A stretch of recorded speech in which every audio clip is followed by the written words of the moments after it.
जल कोशिका में माइटोकॉन्ड्रिया क्या था? ये बार वाली क्या है? कोशिका झिल्ली। कोशिका झिल्ली के अंदर ही सारे अंग रहते होंगे।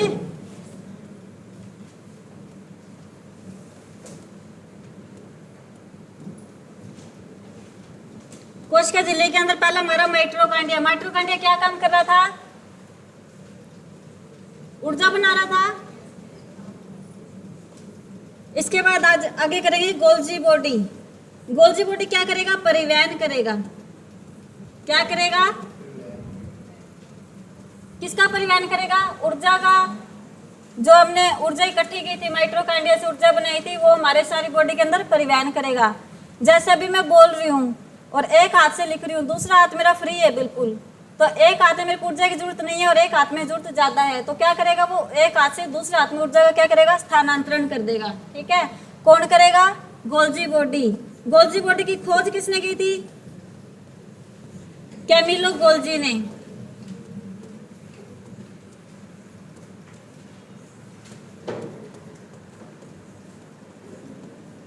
कब की थी? 1898 में।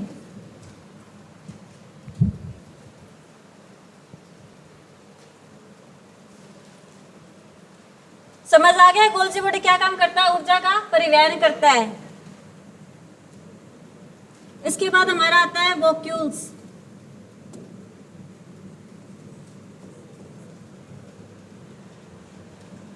इसका पूरा नाम भी बता देते हैं।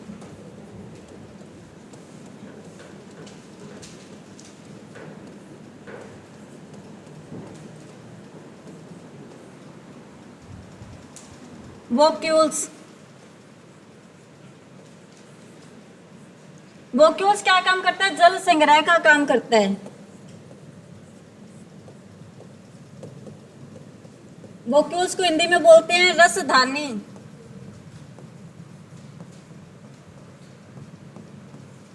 हमारे शरीर में जल कितना है? 65%।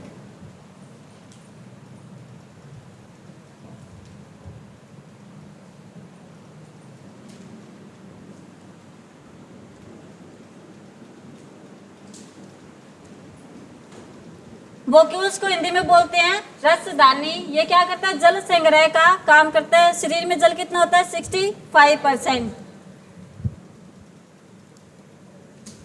जीवों के अंदर ये क्या करता है? जल का संरक्षण करता है।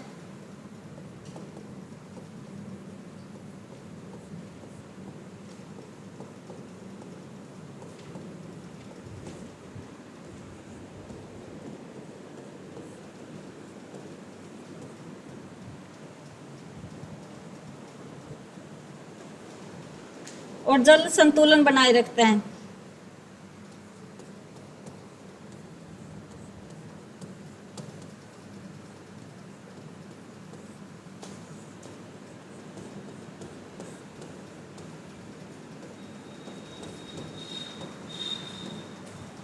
पादप में यह क्या करता है कि कठोरता और सफेदी प्रदान करता है।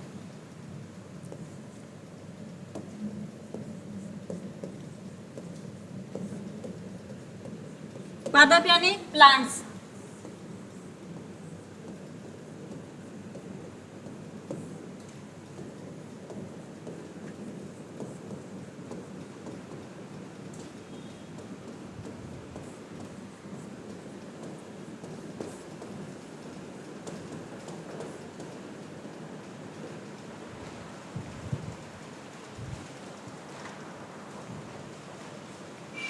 ठीक है, कोशिका झिल्ली के अंदर माइटोकॉन्ड्रिया ऊर्जा देता है। गोल्जी बॉडी क्या करता है? ऊर्जा का परिवहन करता है। और वॉक्यूल्स क्या करता है? जल का संग्रह। इसमें कहते हैं जीवों में तो जल का संतुलन बनाए रखता है और पादप में क्या करता है? कठोरता और सफेदी प्रदान करता है। आगे है सेंट्रोसोम।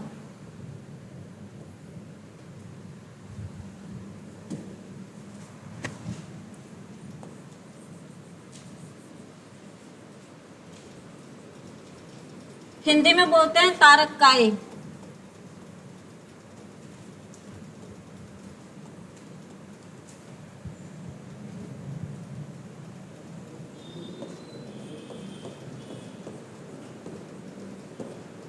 नामकरण किया था बोवेरी ने।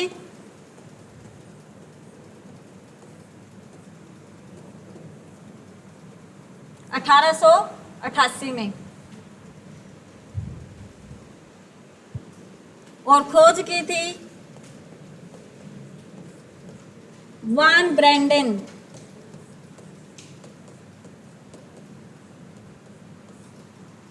(1883)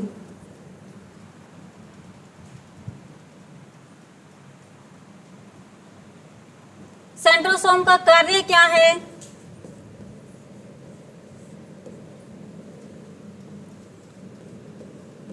कोशिका विभाजन करना।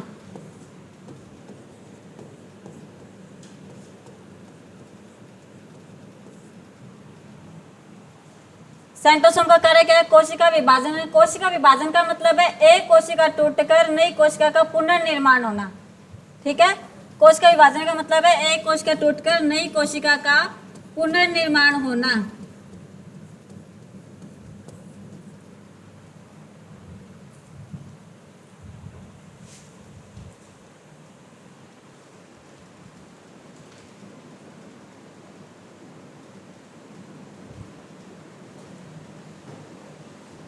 सेंट्रोसोम किसमें मिलता है? जंतु कोशिका में, यानी स्तनधारी। जंतु कोशिका में केंद्रक के पास तारे की आकृति में, तारे समान आकृति में पाया जाता है।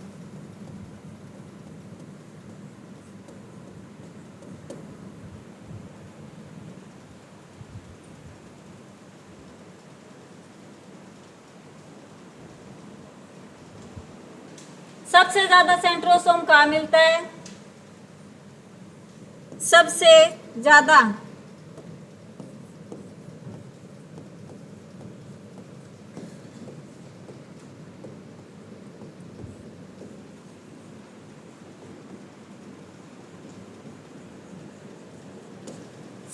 कहाँ मिलता है? लीवर में। सेंट्रोसोम में कोशिका विभाजन होता है ना, कल भी पढ़ा था। सबसे ज्यादा कोशिका विभाजन कहाँ होता है? लीवर में। तो सेंट्रोसोम कहाँ मिलेगा? लीवर में। और कहाँ नहीं मिलता? सेंट्रोसोम कहाँ नहीं मिलता? सेंट्रोसोम नहीं मिलता। यह भी पढ़ा था कल, कोशिका विभाजन कहाँ नहीं होता? न्यूरॉन में, ब्रेन में। न्यूरॉन का होता है ब्रेन में।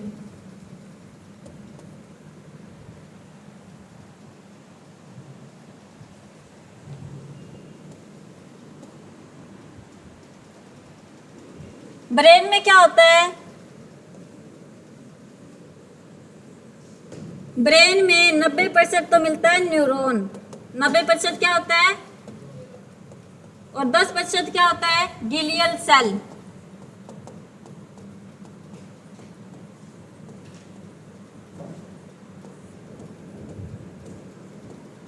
ब्रेन में 90% न्यूरॉन से मिलकर बना होता है, 10% ग्लियल सेल से बना होता है। 90% न्यूरॉन में तो सेंट्रोसोम नहीं मिलता, जहां कोशिका विभाजन नहीं हो सकता। लेकिन 10% ग्लियल सेल में सेंट्रोसोम मिलता है, जिस वजह से कोशिका विभाजन हो जाता है। और ये कोशिका विभाजन अगर अनकंट्रोल हो जाए, ज्यादा हो जाए ये कोशिका विभाजन, तो क्या हो जाता है? उसको हम कैंसर बोलते हैं, इसको ब्रेन ट्यूमर बोलते हैं, अगर कोशिका विभाजन अनकंट्रोल हो जाए।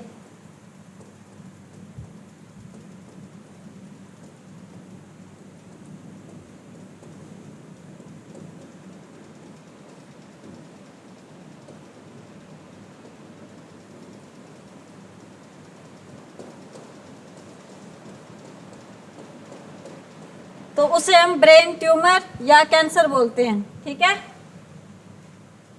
समझ आ गया? सेंट्रोसोम क्या काम करता है? कोशिका विभाजन का काम करता है, यानी एक कोशिका टूटकर नई कोशिका बनाना।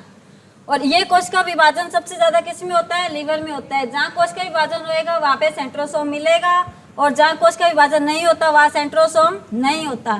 ब्रेन में 90% तो न्यूरॉन से मिलकर बना होता है, और 10% ग्लियल सेल से बना होता है। 90% न्यूरॉन में क्या होता है? सेंट्रोसोम नहीं होता, जिस वजह से कोशिका विभाजन नहीं होता। और 10% में गिलियल सेल होता है, जिस वजह से कोशिका विभाजन होता है, और ये ज़्यादा हो जाए तो इसको हम क्या बोलते हैं? Brain tumour. आगे अंतःप्रद्रव जालिका।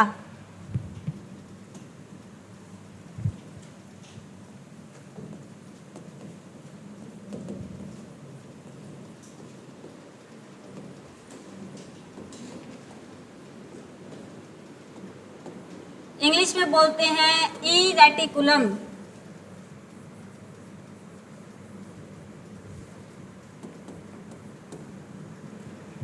ये जाली की समान संरचना होती है।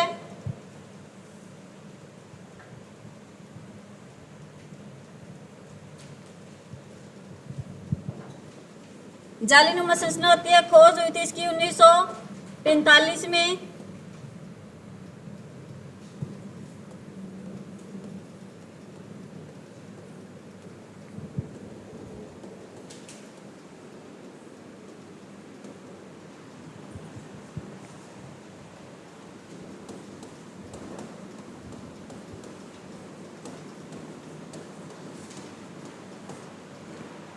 अल्बर्ट क्लाउड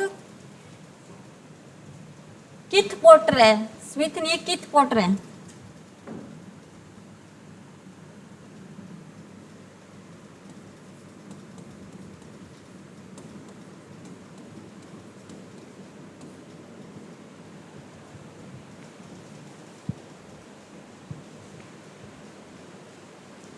अंतःप्रद्रव जालिका क्या काम करती है?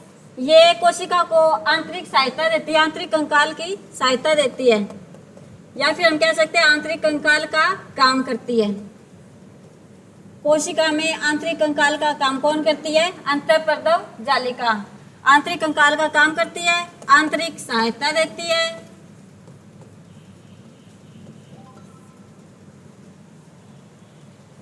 ये कितने तरह की होती है? 2। अंतःप्रद्रव जालिका कितने तरह की होती है? एक होती है स्मूथ ईआर, जिसको हम हिंदी में बोलते हैं, ईआर की full form endoplasmic reticulum.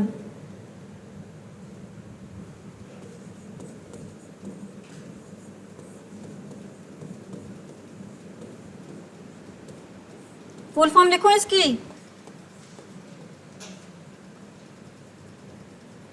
Endoplasmic reticulum.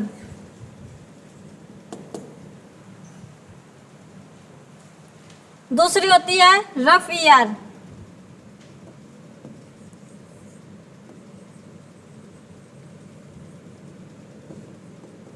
Rough मतलब खुरदरी।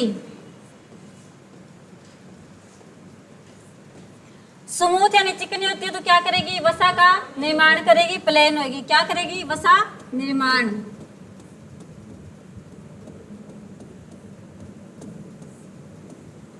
खुरदरी होगी तो वहां पे क्या होता है? प्रोटीन यानी राइबोसोम होते हैं, जो प्रोटीन की वजह से क्या दिखाते हैं? खुरदरी दिखाते हैं।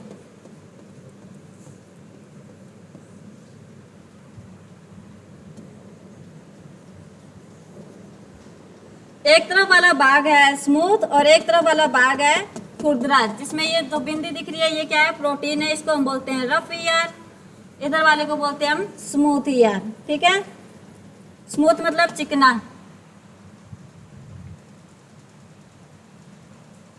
आगे है राइबोसोम।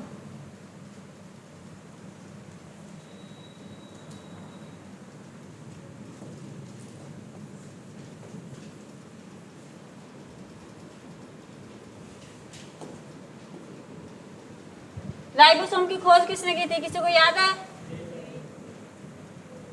किसने? प्लाटे ने। किसने की थी? लास्ट वाला नाम आ जाएगा तो भी याद रह जाएगा। राइबोसोम की खोज किसने की थी? प्लाटे ने।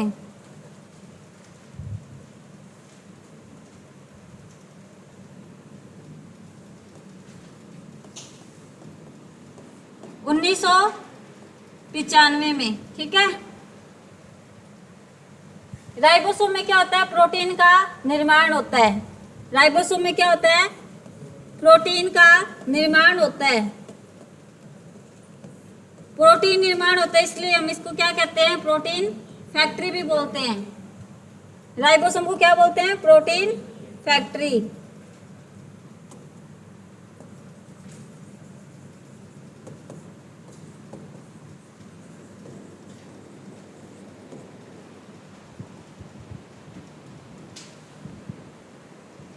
कितने तरह के होते हैं राइबोसोम?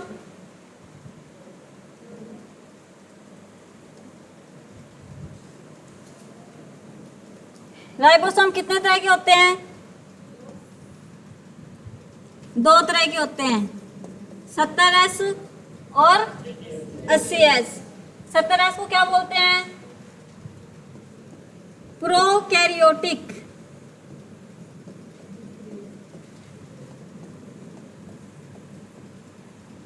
और 80S को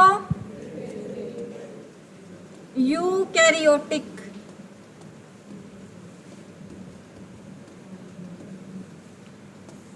यहाँ पे S का मतलब है अकॉर्डिंग टू सेंडिमेंटेशन कोफिशिएंट। इस S का मतलब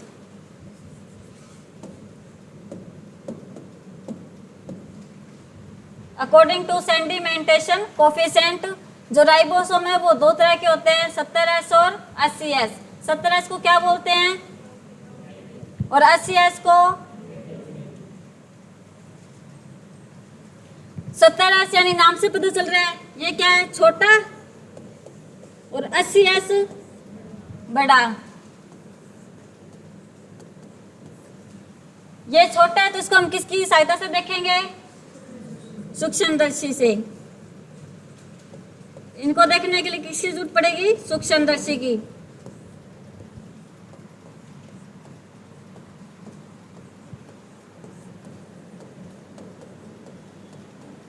और 80S को बोलते हैं यूकैरियोटिक। बड़ा है तो मतलब ऐसे दिख जाएंगे, यू मतलब यूं ही दिख जाएंगे, माइक्रोस्कोप की जरूरत नहीं पड़ेगी, ठीक है।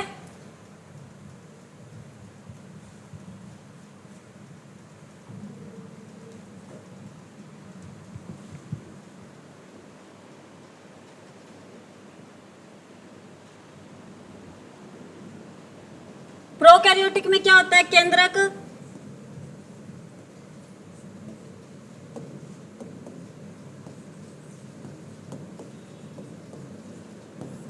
केंद्रक होता है अविकसित, और यूकैरियोटिक में केंद्रक विकसित होता है।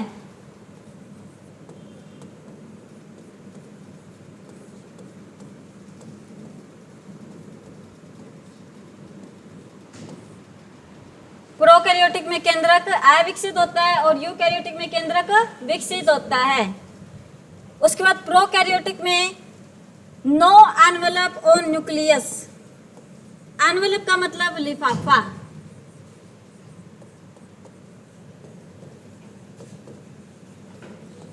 नो एनवेलप ऑन न्यूक्लियस मतलब केंद्रक।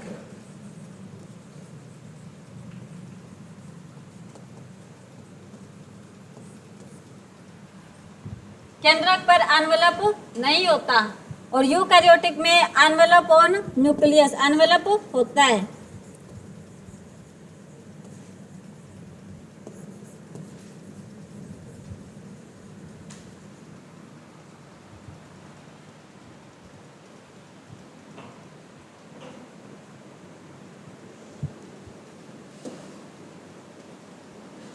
प्रोकैरियोटिक में जो श्वसन, सांस लेते हैं जो,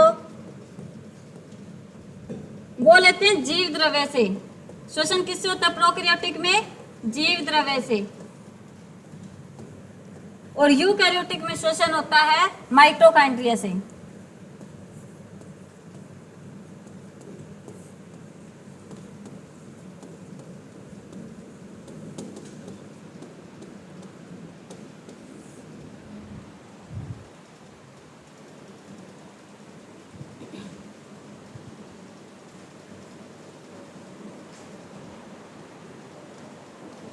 उसके बाद जो इन दोनों में सेम चीज मिलती है वो कौन सी होती है,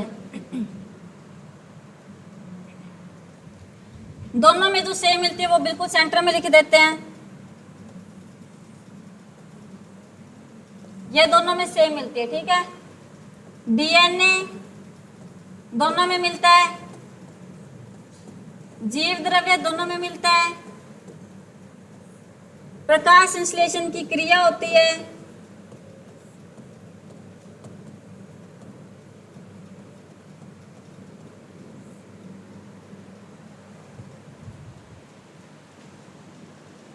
उसके बाद कोशिका झिल्ली होती है दोनों में,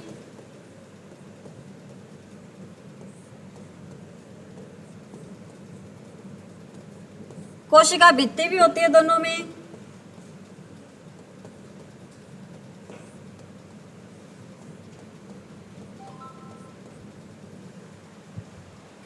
बस फर्क इतना है, जो यूकैरियोटिक में कोशिका भित्ति होती है वो किसकी बनी होती है, सेल्यूलोज की।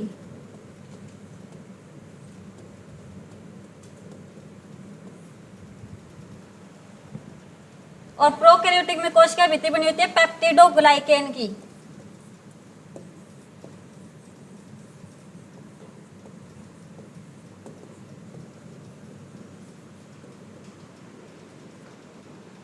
ठीक है,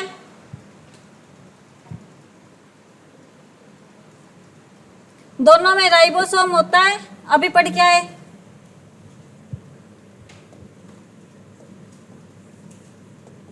राइबोसोम तो भी पढ़ा ही है। यूकैरियोटिक में 80S होता है और प्रोकैरियोटिक में 70S। ठीक है, ये दोनों में वही चीजें हैं जो सेम मिलती है। उसके बाद अगर दोबारा से रिवीजन करो इसकी, राइबोसोम की खोज की थी प्लाटेन 1995 में। क्या करता है, ये प्रोटीन का निर्माण करता है। उसके बाद इसको हम बोलते हैं प्रोटीन फैक्ट्री। ये दो तरह का होता है, 70S और 80S। 70S को बोलते हैं प्रोकैरियोटिक, 80S को बोलते हैं यूकैरियोटिक। 70S छोटा, यूकैरियोटिक बड़ा। छोटा है तो देखने के लिए सूक्ष्मदर्शी की जरूरत पड़ेगी। 80S बड़ा है, यूकैरियोटिक है तो यूं ही दिख जाएंगे, सूक्ष्मदर्शी की जरूरत नहीं पड़ेगी।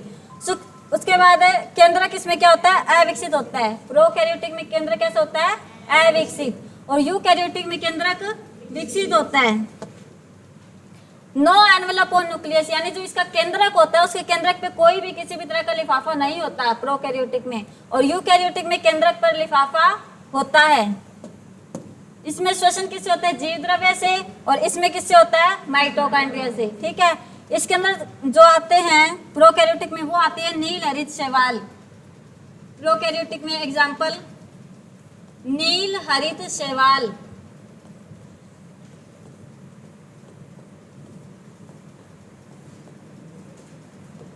और यूकैरियोटिक में आते हैं सभी जीव।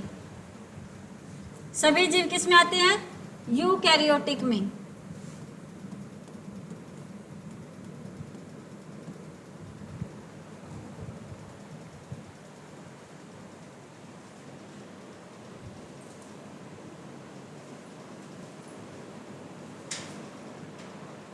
उसके बाद दोनों में सेम मिलता है, वो क्या है, डीएनए, जीव द्रव्य, कोशिका झिल्ली, कोशिका भित्ति। कोशिका भित्ति प्रोकैरियोटिक में किसकी बनी होती है, पेप्टिडोग्लाइकेन की, और इसमें किसकी बनी होती है, यूकैरियोटिक में सेल्यूलोज की। राइबोसोम कौन सा होता है प्रोकैरियोटिक में, 70S, और यूकैरियोटिक में क्या बात, आज खीर खार को नहीं खाई के, दम भी को नहीं, आवाज को नहीं आ लग रही, ज्यादा खा ली, आलस चढ़ रही है। ठीक है, उसके बाद प्रोकैरियोटिक में माइटोकॉन्ड्रिया जो भी होती है सारी चीज, गोल्जी बॉडी, सेंट्रोसोम, सब यूकैरियोटिक में आते हैं। ठीक है, प्रोकैरियोटिक इतना ही होता है। उसके बाद अगला अपना है केंद्रक।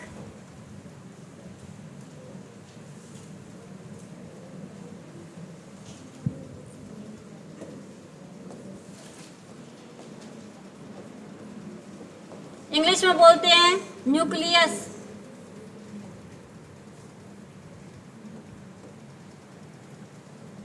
न्यूक्लियस की खोज रॉबर्ट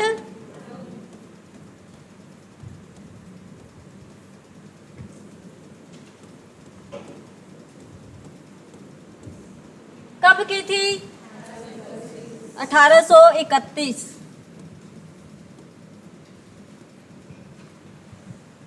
केंद्रक में प्रोटीन कितना होता है और डीएनए कितना होता है, केंद्रक में प्रोटीन मिलता है 80%। 80% प्रोटीन होता है और 10% डीएनए।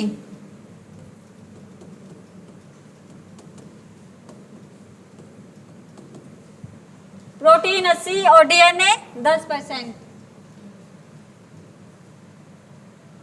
केंद्र को हम क्या कहते हैं? कोशिका का दिमाग, कोशिका का दिमाग या फिर ब्रेन ऑफ सेल।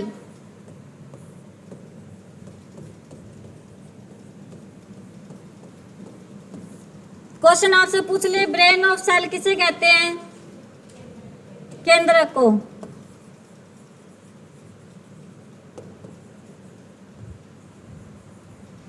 दोनों का उत्तर क्या आएगा? केंद्रक। ठीक है, केंद्रक के अंदर क्या मिलता है? सबसे पहले केंद्रक, केंद्रक में पहले मिलते डीएनए। ठीक है, फिर डीएनए के अंदर मिलता है आरएनए,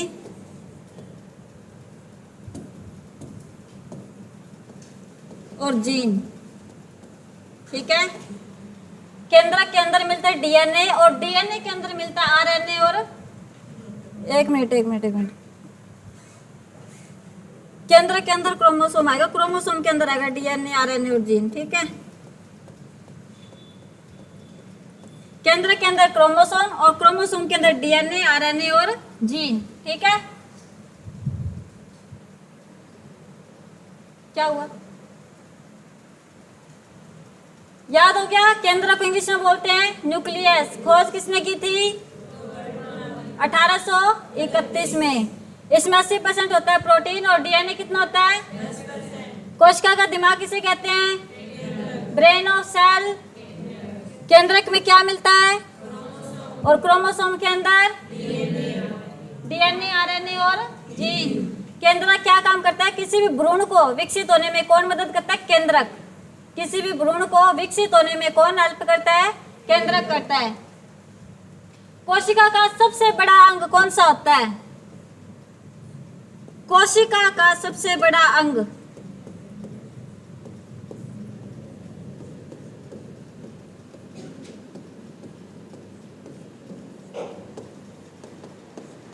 कोशिका का सबसे बड़ा अंग क्या आएगा? केंद्रक।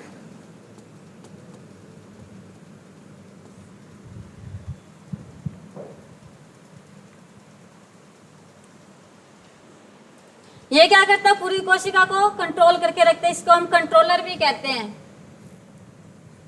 केंद्रक और क्या बोलते हैं? कंट्रोलर। जैसे हमारा माइटोकॉन्ड्रिया था, अगर वो ठीक से ऊर्जा नहीं बनाएगा तो उसको कहेगा ऑर्डर देके ठीक से ऊर्जा बना। ठीक है, गोल्जी बॉडी को कहेगा ऊर्जा का ढंग से परिवहन कर। तो ये कौन करता है? सारा काम केंद्रक करता है। यानी केंद्रक सारा क्या काम करता है? ऑर्डर देने का काम करता है, कंट्रोल करता है सारी कोशिका को। तो इसको हम क्या बोलते हैं? कंट्रोलर भी बोलते हैं। अभी तक किसी को कोई दिक्कत है? याद हो रही है? रिवीजन करवाऊं? बाकी 10% में पदार्थ हो गई। मेन यही होता है, प्रोटीन और डीएनए। बाकी 10% में अन्य पदार्थ, कोई जैसे जल हो गया या और कोई चीज होगी, वो मिलते हैं। ठीक है, रिवीजन करवाऊं? ज्यादा हो गया क्या? थोड़ा ही होया है ना?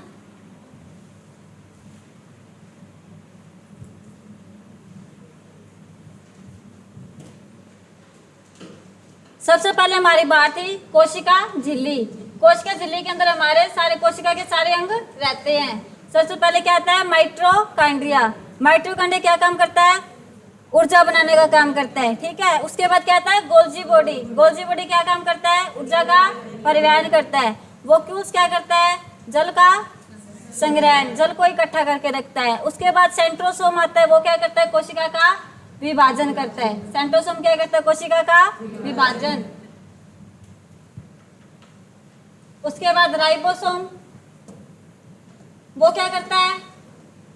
प्रोटीन निर्माण। क्या करता है? प्रोटीन निर्माण। इसको हम प्रोटीन फैक्ट्री भी बोलते हैं। ठीक है, उसके बाद आगे रसदानी।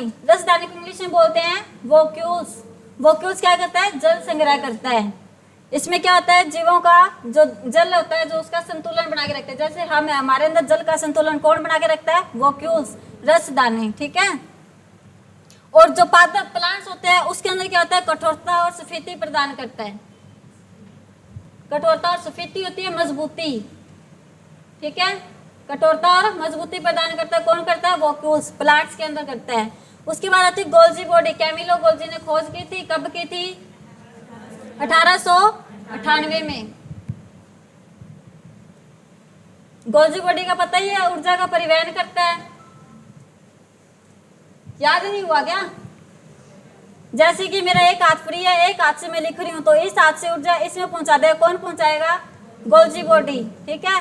उसके बाद आता है सेंट्रोसोम।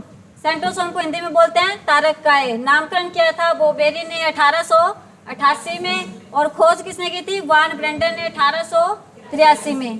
कार्य क्या है इसका, कोशिका विभाजन करना।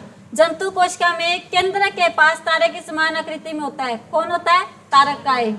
जंतु कोशिका यानी स्तनधारी में, ठीक है, केंद्र के पास तारे की समान आकृति में होता है। सबसे ज्यादा सेंट्रोसोम कहाँ मिलते हैं, और जहाँ नहीं मिलते वो कौन सा है, न्यूरॉन कहाँ होता है, ब्रेन में किस किस से मिलकर बना होता है, 90% न्यूरॉन और 10% गिलियन सेल में क्या मिलता है, सेंट्रोसोम मिलता है, जिससे कोश का विभाजन होता है। और वो कोश का विभाजन ज्यादा तेजी से हो जाए तो क्या हो जाता है, ब्रेन ट्यूमर। उसके बाद अंतःपदव जालिका ई रेटिकुलम। खोज की थी 1945 में, किसने की थी, अल्बर्ट क्लाउड व कीथ पोर्टर ने। ये क्या करता है, कोशिका को आंतरिक कंकाल का काम करता है और आंतरिक सहायता देता है। कोशिका में आंतरिक कंकाल का काम करता है और आंतरिक सहायता देता है। कौन देता है, अंतःपदव जालिका। जालिका के समान ये संरचना होती है, ठीक है। ये दो तरह की होती है, स्मूथ और रफ। स्मूथ वाले भाग में क्या होती है, वसा होती है, इसलिए इसे चिकना भी बोलते हैं, और रफ वाला भाग खुरदरा होता है, इसको प्रोटीन होता है।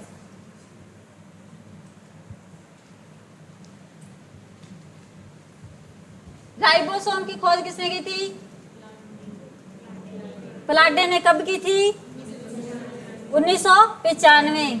इसमें क्या होता है, प्रोटीन का निर्माण होता है, इसलिए इसे प्रोटीन फैक्ट्री भी बोलते हैं। ये कितने तरह के होते हैं, 70S और 70S को क्या बोलते हैं, 80S को। 70S कैसा होता है, छोटा या बड़ा, यूकैरियोटिक। प्रोकैरियोटिक को देखने के लिए, और यूकैरियोटिक यूं ही दिख जाएंगे। उसके बाद नो एनवेलप ऑन। प्रोकैरियोटिक में क्या होता है, एनवेलप नहीं होता, केंद्रक पे एनवेलप, और यूकैरियोटिक में केंद्रक पे एनवेलप होता है। श्वसन किससे होता है, प्रोकैरियोटिक में श्वसन किससे होता है, और यूकैरियोटिक में माइटोकॉन्ड्रिया से। दोनों में जो सेम चीज होती है वो कौन कौन सी होती है, डीएनए, जीव द्रव्य, प्रकाश संश्लेषण, कोशिका झिल्ली और कोशिका भित्ति। बस प्रोकैरियोटिक में कोशिका भित्ति में पेप्टिडोग्लाइकेन की, और यूकैरियोटिक में बनी होती है सेल्यूलोज की। राइबोसोम आप कर ही रहे हैं, 70S और 80S अलग अलग होते हैं, ठीक है। और इसका एग्जाम्पल होता है नील, हरित, शैवाल, और यूकैरियोटिक में सभी जीव आते हैं। उसके बाद है केंद्रक। केंद्रक की खोज रॉबर्ट ब्राउन ने 1800। डीएनए कितना होता है, केंद्रक में क्या क्या मिलता है, सबसे मेन, अगर ये पूछे भी केंद्रक में क्या मिलता है तो सबसे मेन आएगा आपका डीएनए, ठीक है। सबसे मेन क्या आएगा, डीएनए। कई बार डीएनए की जांच की जाती है, वो किससे की जाती है, केंद्रक से की जाती है, ठीक है। तो केंद्रक में 80% होता है प्रोटीन, डीएनए होता है 10%। कोशिका का दिमाग, ब्रेन ऑफ सेल और कंट्रोलर किसे कहते हैं, केंद्रक को। केंद्रक में क्या मिलता है, क्रोमोसोम। क्रोमोसोम में डीएनए, आरएनए और जीन। आपसे ये क्वेश्चन पूछा जाएगा कि आप जो डीएनए का टेस्ट होता है वो किससे किया जाता है, तो केंद्रक के अंदर से डीएनए निकाल कर किया जाता है, ठीक है। बताने का मतलब ये था। कोशिका का सबसे बड़ा अंग कौन सा होता है, कोशिका का सबसे बड़ा अंग। सारी कोशिका पे कंट्रोल कौन रखता है, क्या कंट्रोल रखता है, माइटोकॉन्ड्रिया ठीक से ऊर्जा बना रहा है कि नहीं बना रहा, गोल्जी बॉडी उसको ठीक से परिवहन कर रहा है कि नहीं कर रहा, ठीक है। ये सारे काम कौन कर रहा है, राइबोसोम प्रोटीन का ढंग से निर्माण कर रहा है कि नहीं कर रहा है, इसलिए इस चीजों का कंट्रोल करता है कौन, करता है केंद्रक, ठीक है। और करवाऊं आगे कि बहुत है, बस ये कंप्लीट हो जाएगा तब आपके कोशिका चैप्टर का टेस्ट भी होएगा, ठीक है।